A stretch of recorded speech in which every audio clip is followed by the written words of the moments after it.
Hey, how's it going? It's Joe here. Today I wanted to talk about creating cymbal choke groups. So I guess first, for anybody that's not aware of these, let me demonstrate the problem. When you strike, for example, a hi-hat, it's got kind of an open position and a closed position. And if you hit it when it's open, it really rings out. And if you hit it when it's closed, it's a very short sound. And if you hit it open and then you close it and hit it, you want that open sound to kind of stop ringing out. So here's the problem as I have it right now. I've got a hi-hat open sound and a closed sound. I'm actually using a crash cymbal for the open sound just to really sort of exaggerate this problem, but have a listen.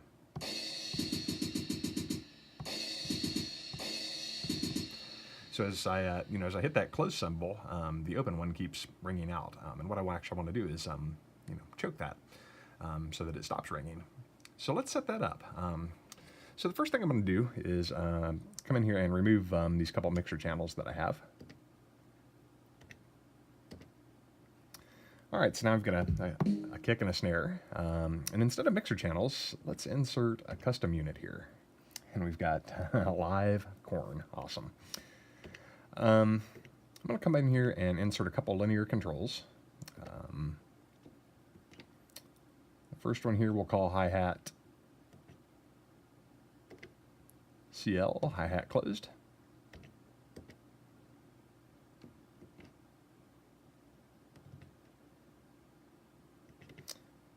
And the next one we'll call hi-hat open.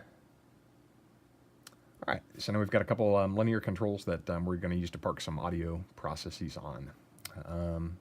Let's set up the closed hat first. I'm going to come in here and add my native player. And I'm going to pick this acoustic drum set that I have. And I'll set up my trigger to be, for this one, we're on C1 for my closed hat. And so in order to get these linear faders working as audio processes, I need to bring the gain up. And then I actually need to go into the custom unit chain and set these up. So I'm going to put a mixer channel here. And since this is stereo, for both the left and the right, I'll just pick my closed hi-hat.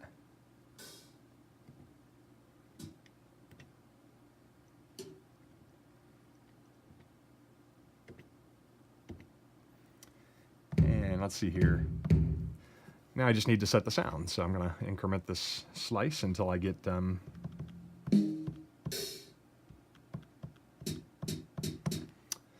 slice that I have my closed hat set. So I think we're good with that. Let's go set up the open hat sound.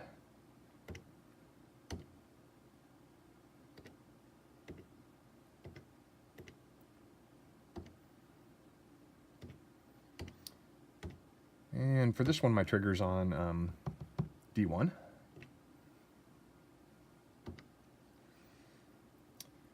And let's see here. I happen to know that my the sound I'm using is way up here at the top of the range, about 0.98 or so. And let's go back in here. We need to set this gain to 1.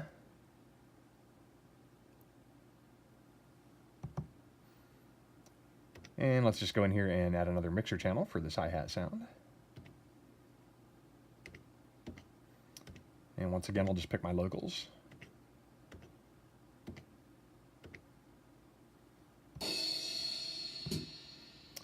All right, cool. So that's essentially what I had set up before, right? It's still ringing out, but I've got the sounds back. Cool, so let's go set up the choke group.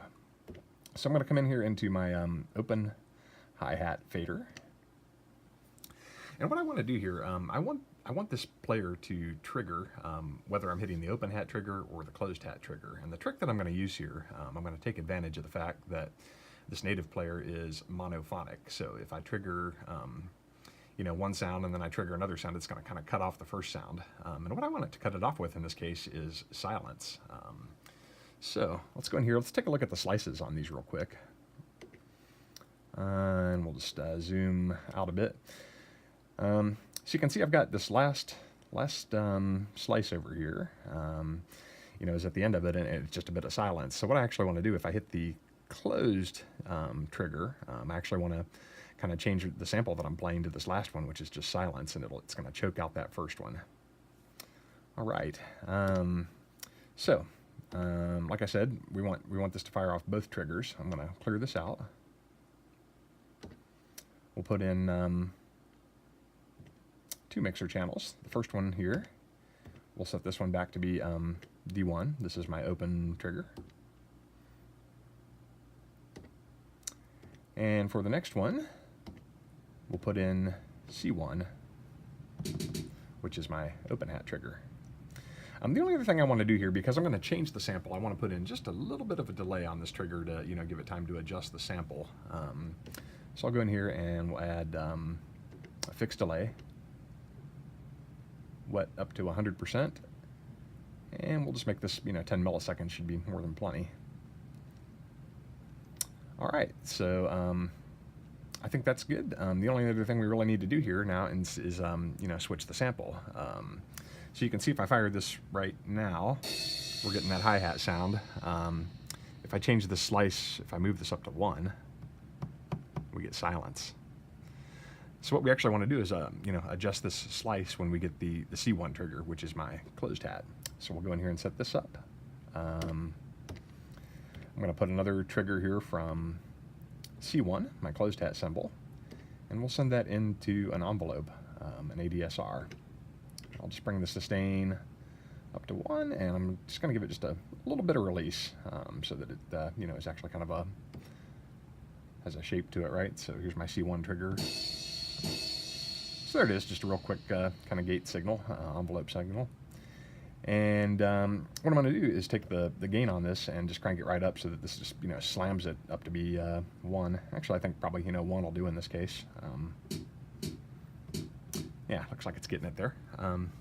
So now if I fire that open cymbal followed quickly by the closed hat cymbal trigger,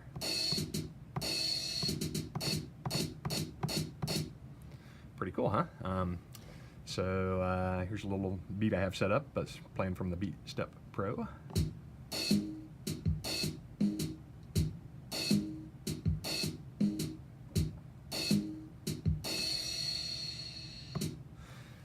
So there you have it, how to set up a cymbal choke group on the ER-301 and give it kind of that real, authentic, organic hi-hat kind of sound. Hope you enjoyed, and if any questions or comments, feel free to let me know. Catch you later.